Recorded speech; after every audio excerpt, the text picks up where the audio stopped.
Welcome to the Protos podcast. Today's date is Friday the 28th of January, and you're listening to a weekly roundup of the most important stories from the past week as reported by us. This week, Myanmar's government plans to seek out and suppress the use of crypto.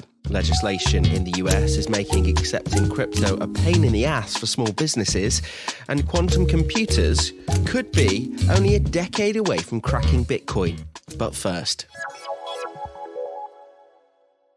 we started the week in Myanmar and news of a proposed cybersecurity law that could see anybody caught using digital currency or a virtual private network facing up to 3 years in jail. The Register reported that the country's military government is in the process of passing the law, which was first presented to government ministers on January 13th this year. The law's intent is to criminalise methods used by supporters of the country's pro-democracy political class. It'll disrupt their ability to organise protests, communicate with each other and support themselves. Under the new rules, using a virtual private network or VPN without a military licence will risk 1 to 3 years in jail. If you're unlucky, you might also get a 5 million kyat fine. That's around $2,800. Transacting via any crypto will also result in a prison stay of between 6 months to 1 year and a similar fine. While internet service providers will have to cough up any citizen internet records when asked to do so by Myanmar authorities. Since last year's military coup, pro-democracy citizens have been able to leverage VPNs in their favour to help evade surveillance and any military-imposed internet censorship. The ousted National Unity Government, or NUG, acknowledged stablecoin Tether last month as a means to transact outside of the junta-controlled fiat currency. Myanmar Central Bank has been preventing financial institutions in the country from servicing crypto since May 2020. Right now, though, the NUG is currently fundraising to help it regain control of the country amidst what is now 11 months of deadly protests. Overall, the proposed rules represent revised efforts by Myanmar's government to outlaw parts of the internet by force. One Myanmarese Reddit user explained how locals are using VPNs to access banned social media such as Facebook and Twitter in an attempt to spread news about what's happening in the country. Specifically, they're attempting to tell the outside world of atrocities that are currently being committed by the reigning military government. The Redditor explained how they're able to watch ads using USA-based VPNs in order to generate more money on revolution websites and raise additional funds for the rebels. They went on to say how mobile data prices have surged more than 5 times as a result of the coup. The new laws are still seeing some pushback in government. Last February's attempt to pass a similar bill was met with objections from the Myanmar Federation of Chambers of Commerce and Industry. But, according to unconfirmed rumours, military council members are already cracking down on those breaking the currently unratified laws. Next, to the United States, where new regulations are coming into force that'll make accepting crypto a pain in the arse for small businesses.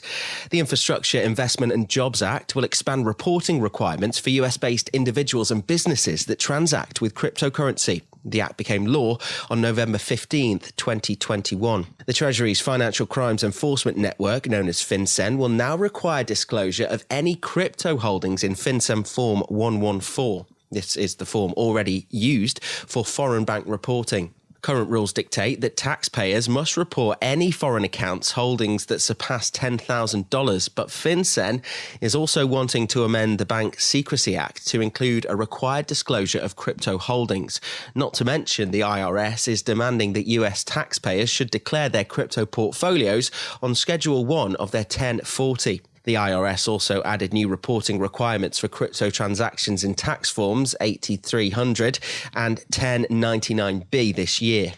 Businesses typically use Form 8300 to report cash transactions exceeding $10,000, with banks using this form to report deposits and withdrawals over $10K too. But from January 1st, 2024, brokers using Form 1099B to report the buying and selling of securities with their platforms must report any crypto transaction they facilitated.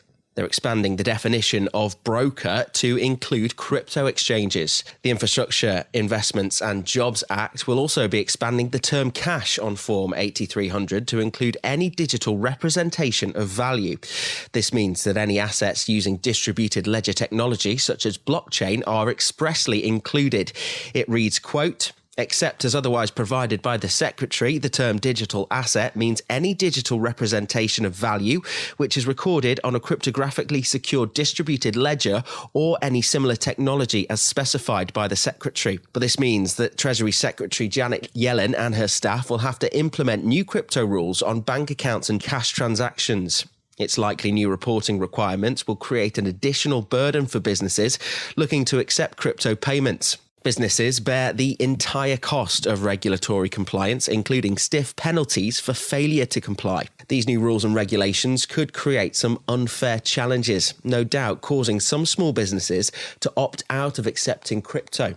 Even some crypto-forward industries might reconsider some of their digital asset merchant services. Regardless, accountants and lawyers will happily be collecting fees to advise business owners on how to navigate the new regulatory landscape. After all, business is always booming somewhere, even if crypto isn't. And finally now to Bitcoin's big boogeyman, on paper at least. Researchers at the University of Sussex reckon today's quantum computing power needs to be at least 1 million times more powerful than it is today in order to come close to hacking Bitcoin. Quantum computers run on qubits, a kind of computing power that exploits the laws of physics at the very sci-fi-esque subatomic scale. A team of researchers have worked out just how many qubits a quantum computer might need to brute force its way through Bitcoin's 256-bit private key hashes. Lead brain Mark Webber found that a quantum computer requires 1.9 billion qubits to crack Bitcoin in 10 minutes, 317 million qubits to crack it in 1 hour, and 13 million would take the quantum computer a whole day. Webber's calculations far exceed the measly 4,000 qubits reported under headlines like Decrypt's Quantum Computers Could Crack Bitcoin by 2022, which was published in 2020. Now, the IBM Eagle is the most powerful quantum computer in the world to date, and it boasts just 127 qubits. So we won't be hacking Bitcoin anytime soon. At least if we started, it wouldn't be hacked while you and I are still alive. While IBM Eagle is exceeding computer power by the billions when compared to your standard desktop computer, quantums would still need, at most, 10.79 quintillion years to crack Bitcoin's encryption. So for reference, that's 785 times the age of the known universe. Now, quantum computers manipulate a subatomic physical state called the superposition, where a particle exists in several places at once until it's observed. These machines are able to operate at near absolute zero, which is almost minus 460 degrees Fahrenheit. This allows them to work outside of the binary ones and zeros, which are found in your traditional laptop or PC. And from this, quantum computers are able to perform several tasks simultaneously. That's their big advantage. They're much better at crunching numbers like the big ones that are powering Bitcoin's hashing algorithm. Now, if you want a little more info on that, you can visit our website, and we've linked a handy little clip which explains the topic in more detail.